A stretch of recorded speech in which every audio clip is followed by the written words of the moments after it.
Good afternoon. Welcome to Factors Booth at AIA 2026.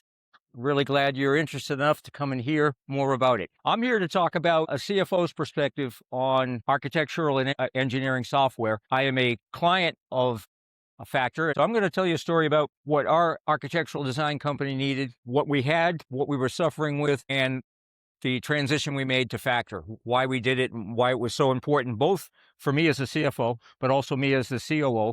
I have been a fractional and full-time COO and CFO for 25 years plus. I've had a lot of experience, and I know that our data needs, the information we need, is critical to the business. We need to know, we need to plan what we're going to do. We need to know how we're doing, and we need to know how we're going to do. Ideally, it's against a plan that indicates what success is, so we can also evaluate how are we doing versus our plan.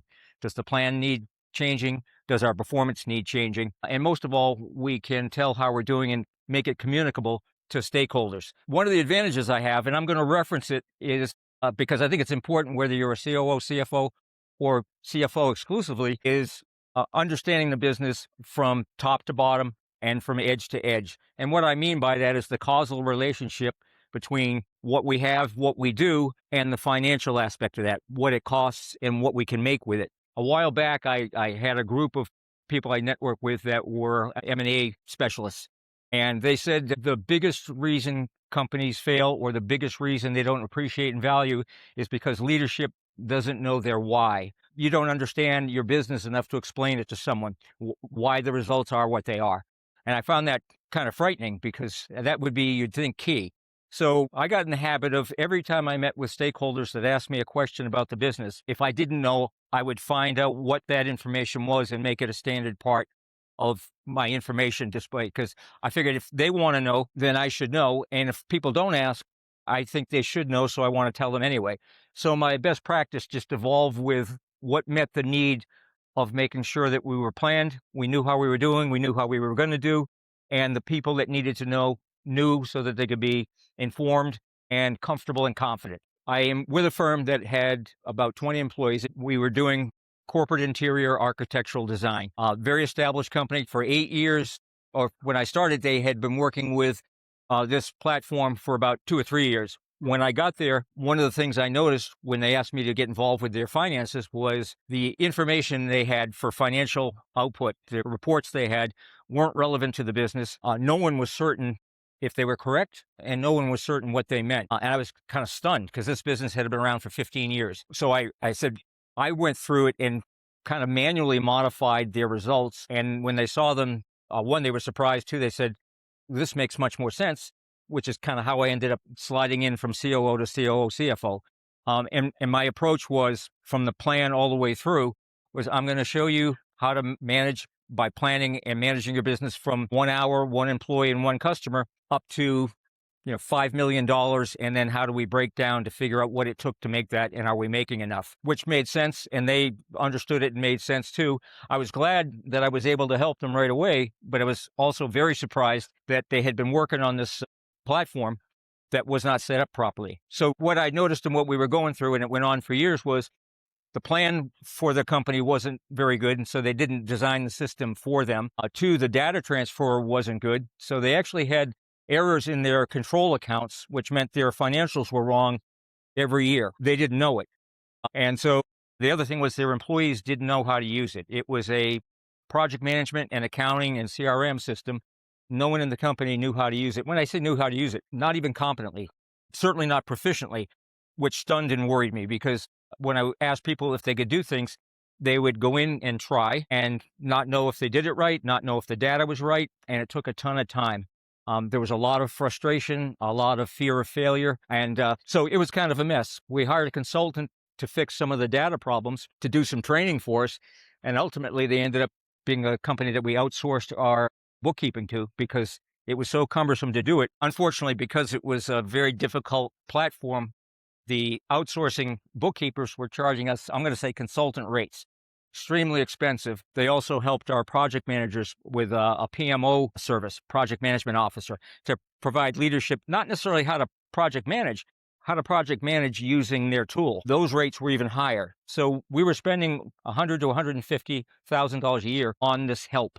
in addition to the software platform. Over time, we got better at it, but I would say we got better from incompetent to marginally competent. Attitude, confidence, comfort, error control, none of that got a lot better.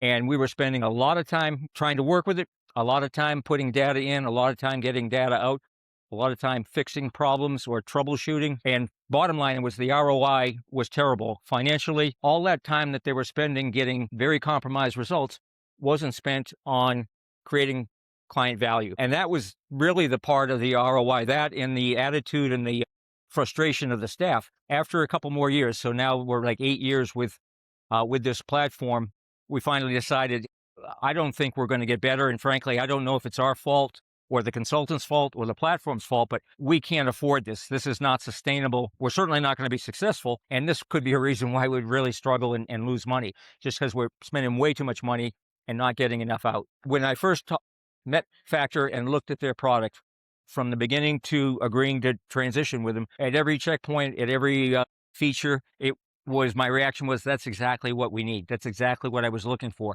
That's what I imagined we should have. It kept meeting my needs and meeting my needs to the point where it seemed too good to be true as we went through the sales process.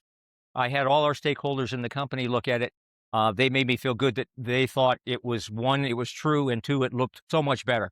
So if you're going to make the change, and I would encourage you, even if you're not thinking you have to make the change, if you have any concern about, could I do better? Do I need to do better with my software? And the software is kind of the bedrock of the business. It's the system of data that lets you know everything you need to know about the business for every stakeholder. So it's good to kick the tires on that and say, is it working out the way I want? Where am I spending time and money? Where am I not getting the results I need? So my first tip would be, take a look at what your needs are. Take a look at your user aptitude and your usability. Be as granular and detailed and specific as you can, and then look at the way it actually is and compare what you want with what you need and what you want with what you're getting, and look at that gap. If that gap is large, it very well may mean that your return on your investment, the fit is not good for you. Look at the consequences of that gap. Is it costing you time, money, morale, employees? Are you getting turnover because they don't want to use the system or they can't succeed with it? Look at every consequence, and then look at, okay, I know where I am. I know where I want to be. I know what I'm not getting. And then that kind of defines your target. What gives me more of what I need and less of what I don't need? The thing I'll also say is, when I work with Factor in the sales process, at every step from introduction to description to demonstration of the product and follow-ups where we kicked the tires and challenged things we heard to make sure they were true, they were personable, responsive, expert about their product, expert about the industry and the businesses that are in the industry. What that did was it reduced our risk of, or I guess it discounted our risk and our fear of failure and made us confident and comfortable. And that really is the other part of it, is the software has to fit your company. The people, it's always going to be dependent on the people. The people absolutely sold me. They were the kind of people I would like to work for, or that I'd like working for me. And that hasn't changed since we started with them January 1st, 2025. So from a CFO standpoint, getting the information you need, being able to get different information by responding to the questions about your business, being able to do it quickly, accessing the data, putting the data in, getting the data out. It should be fast. It should be efficient. It should be intuitive for your users. The information that they provide and that they need back to see how they're doing, the more you can push ownership of that out to them, the more they'll impact their success, the more they'll understand the business, the more they'll be able to be employees that behave like and act like and understand like owners, which certainly for smaller businesses is a huge value. Your return on investment from their contribution with that insight, with that being enabled with that information, is almost immeasurable. And it also gives them a chance to contribute more, perform better, and also get rewarded more, whether it's opportunity for advancement, financial opportunity. But if your employees are acting like owners and they're doing it well, their value goes up because they're generating more value for the business. It's great for them. So your retention and your commitment for your employees is great if you can get them involved. And I would say that about your financial information.